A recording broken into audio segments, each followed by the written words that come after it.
Rotavator మంజూరు కావడం జరిగింది సార్.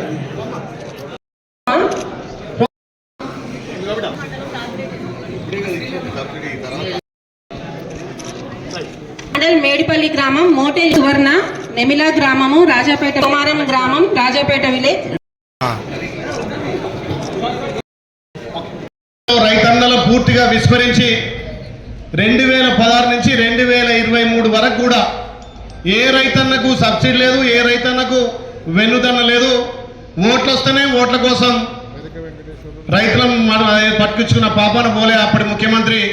మరి ఈరోజు ఎలక్షన్లు అయిపోయినాయి, మీరందరూ ఆశ్రయించండి. ప్రజాప్రభుత్వం ద్వారా రైతులకు పెద్దపీట వేయాలి, సన్నకారు చిన్నకారు రైతులను ఆదుకోవాలి, వాళ్ళు వ్యవసాయం ఆధునీకరణ చేయాలి అని చెప్పి ఎస్టీ ఎస్సీలకైతే 40% అదేవిధంగా బీసీ మహిళలకైతే 50% సబ్సిడీతోటి ఇలా పనిముట్లు అందిస్తున్నటువంటి మన ప్రభుత్వానికి ప్రత్యేకంగా ధన్యవాదాలు.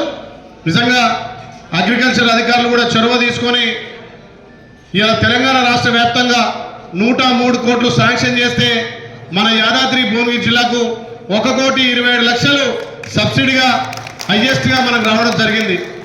అందులో మన ఆలేరు నియోజకవర్గానికే 50%. మరి మనకు 5-6 నియోజకవర్గాలున్నా మరి మన ఎంపీ గారు ఇక్కడ జంత మనకు ఎక్కువ ఇస్తాడు కాబట్టి 1,27,00,000 వస్తే అందులో 56,00,000 సబ్సిడీ మన ఆలేరుకి వచ్చినాయి. అది సపోర్ట్ కొట్టారు మన ఎంపీ గారికి. అంటే రైతు ప్రభుత్వం 2016 నుంచి మర్చిపోయినటువంటి యాంత్రిక సబ్సిడీలను మళ్ళీ తీసుకొచ్చి ఇలా రైతన్నలు వాళ్ళ సన్నకారు చిన్నకారు యాంత్రికతో చేసుకోవాలి. చిన్నది కాంచెల, స్పేర్ కాంచెల, టిల్లర్ కాంచెల, కల్టివేటర్, రోటివేటర్, ఇట్లా చెప్పుకుంటూ పోతే ఎన్నో రకాల సదుపాయాలు మన ప్రభుత్వం కల్పిస్తుంది. 50% సబ్సిడీ అంటే 1,00,000 ఉంటే 50,000 కట్టాలి, ఎస్టీఎస్లు అయితే 40,000 కట్టాలి.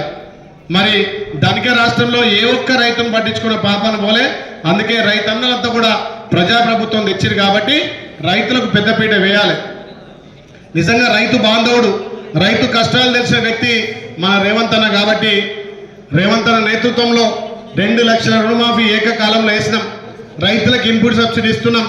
రైతు పండించిన ధాన్యాన్ని మద్దతు ధరతో కొని కొనుగోలు చేసే 3 రోజులనే వాళ్ళ ఖాతాలో డబ్బులు వేస్తున్నాం. ఇలా వ్యవసాయంలో కూడా మహిళలకు పెద్దపీట వేసినాం. మహిళలకు కూడా 50% సబ్సిడీతోటి ఇలా పనిముట్లు ఇస్తున్నాం. అంటే మన ప్రభుత్వం రైతన్నలకు ఎంత పెద్దపీట వేసిందో మీరు అర్థం చేసుకోవాలి.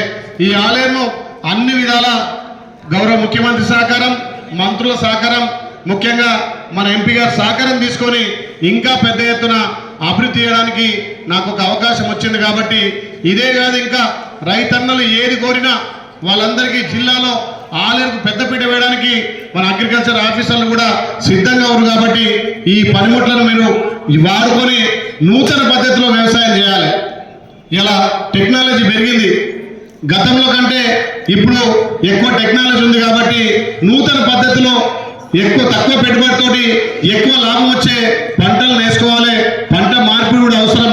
అందుకే మన ముఖ్యమంత్రి రైతన్నలకు పెద్దపీట వేసింది. కాబట్టి ఈ అవకాశాన్ని అందరూ వాడుకోవాల్సిందిగా మీకు విజ్ఞప్తి చేస్తూ, ఏదైతే 316 యూనిట్లు వచ్చినాయి, ఇంకా చాలా మంది రైతన్నలకు మరి అవగాహన లేకుండా అవగాహన చెప్పకపోవడంతో మొత్తం పరికరాలు కట్టనట్టున్నారు. తప్పకుండా ఈ ఒక వారం 10 రోజులనే ఆయా అగ్రికల్చర్ ఆఫీసర్లతోటి అన్ని మండలాల్లో కూడా ఇంకెన్ని పనిముట్లు ఉన్నాయి, ఎన్ని యూనిట్లు ఉన్నాయో అన్ని యూనిట్లను పూర్తి స్థాయిలో రైతులు వాడుకునే విధంగా వాళ్ళకు అవగాహన కల్పించాలని చెప్పి తెలియజేస్తూ, ఈ ఆలయ నియోజకవర్గంలో మాత్రం మా వ్యవసాయ అధికారులు కానీ చెల్లె మార్కెట్ కమిటీ చైర్మన్ కానీ మంచి కోఆర్డినేషన్ ముందుకు వస్తున్నందుకు మీ అందరికీ ధన్యవాదాలు. ఇంకా చాలా విషయాలు మీతో మాట్లాడు